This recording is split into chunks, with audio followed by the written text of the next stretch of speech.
Lorsque le projet intervenait au niveau du parc urbain Bangrouégo, il y avait quand même un certain nombre de défis à relever, un certain nombre de difficultés que nous vivons en termes de matériel, en termes de connaissances, en termes de fréquentation même du parc urbain Bangrouégo. L'intervention du projet a permis quand même d'avoir un certain nombre d'infrastructures.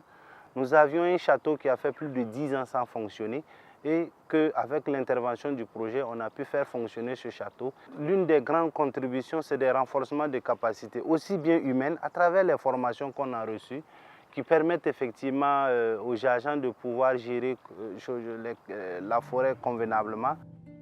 La formation a permis d'intégrer pas mal de personnel qui ont appris effectivement comment faire le guidage pour des enfants. Donc de ce point de vue, c'est quelque chose de positif et ça nous permet même, au-delà même des produits forestiers non ligneux, de faire le guidage au niveau de la ménagerie et de faire le guidage au niveau de l'écomusée.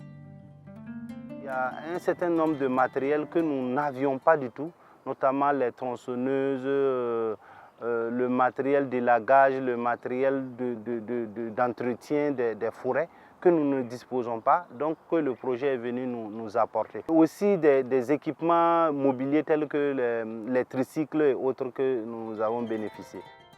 À travers le reboisement, on a eu un renforcement du potentiel floristique du parc urbain Bangrouégo à travers la plantation de 8000 plants. Et au-delà de ça, il y a un renforcement du contenu des services que le parc offre. Il y a maintenant des éponymes qui décrivent les produits forestiers non ligneux. À travers le dispositif d'éducation environnementale sur les PFNL, ça a ajouté du contenu. L'intervention du projet s'est étendue à d'autres aspects liés au règlement intérieur, liés à des applications que les visiteurs peuvent utiliser pour naviguer à l'intérieur du parc. L'intervention du projet a permis effectivement d'avoir quand même des dispositifs en eau, qui permet effectivement de pouvoir entretenir les plants au niveau du parc géologique. Les statistiques que nous avions avant et les statistiques que nous avions aujourd'hui, ça montre qu'il y a une nette amélioration en termes de fréquentation. Parce que les gens avaient des difficultés de pouvoir emprunter les sentiers qui au niveau du parc ici. Cela a suscité quand même d'autres projets. Voilà. Le fait qu'on a fait l'effort de nettoyer, voilà, la mairie a vu que il y a quand même certaines pistes qui étaient dégradées et ils ont dit le projet vous a accompagné à nettoyer.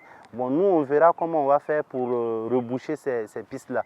Parce que quand vous prenez par exemple les éponymes, c'est les arbres produits forestiers non ligneux qui ont été concernés.